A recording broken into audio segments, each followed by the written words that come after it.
उनके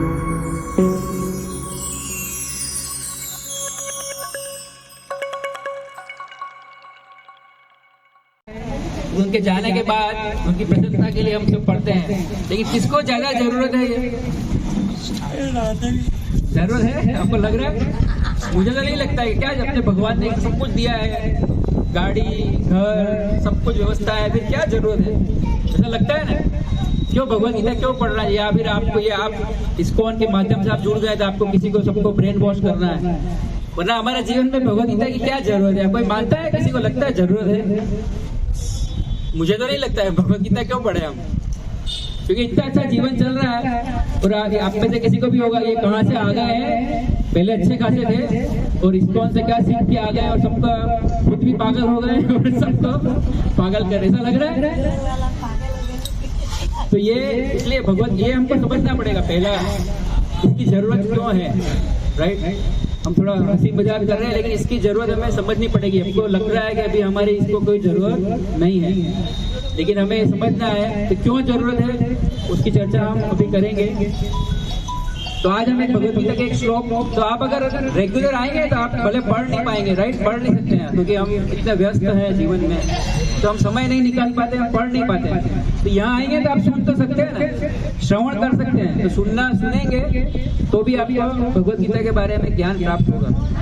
तो हम यही आपसे आप शांतिपूर्वक सुनिए और भगवत गीता में भगवान क्या लिखा है वो क्या बताना चाह रहे हैं उसको अगर जब तक ये पढ़ेंगे नहीं तो पता कैसे चलेगा इंस्ट्रक्शन भगवान के क्या है?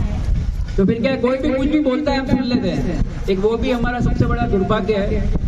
टीवी में देखा और संस्कार टीवी चालू हुई और जो आ रहा है जो बोल रहा है, जैसे अगर मैं पूछूं, जैसे ये प्रभु जी जैसे कोई इंजीनियर है, डॉक्टर है, तो उनसे पूछते हैं कि आप मेडिसिन के बारे में बताओ। डॉक्टर बोलेगा चलो ओके मैं मेडिसिन के बारे में बताऊंगा, लेकिन अगर उसको हम दूसरे सब्जेक्ट के बारे में पूछेंगे तो क्या बोलेगा वो? मुझे पता नहीं है। लेकिन अगर हम आध्यात्मिकता के बारे में पूछेंगे किसी से भी तो चालू कर जाएंगे। हम तो बचपन से ये जानते हैं, हमारे दादा परदादा बचपन से कर रहे हैं। ये सही बात है कि नहीं? सभी ज्ञान देना उसने कभी खोल के पढ़ा नहीं है। साथ भगवत गीता में क्या लिखा है, भागवतम में क्या लिखा है, वो फिर भी वो तो क्या है वो हमें नहीं करना है। हम भगवान ने बुद्धि दी है तो उसका उपयोग करके हमें भगवान यथारूप में क्या सही में बोल रहे हैं वो हमको जानना पड़ेगा। तो आप जानना चाहते हैं? मुझे लग नहीं रहा है।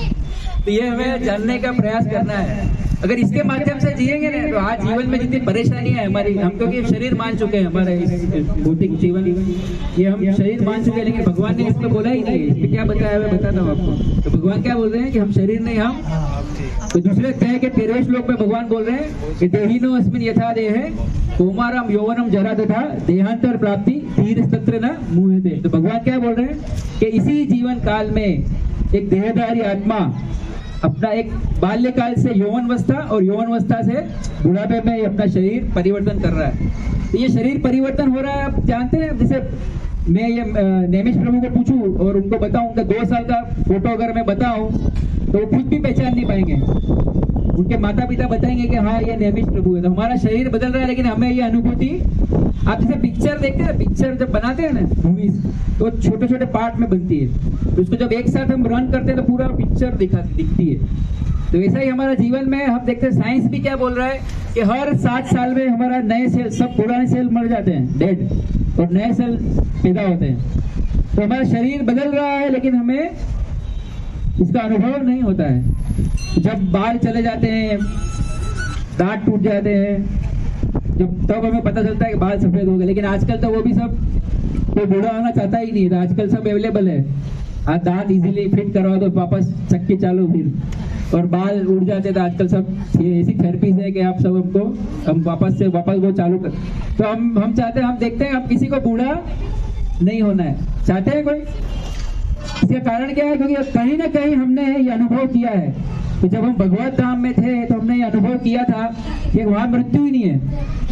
भगवत धाम में भगवत गीता ने भगवान ने भगवत गीता में 7वें अध्याय में उनके पूरे धाम की पूरा बताया कि मेरा धाम कहाँ है, क्या है।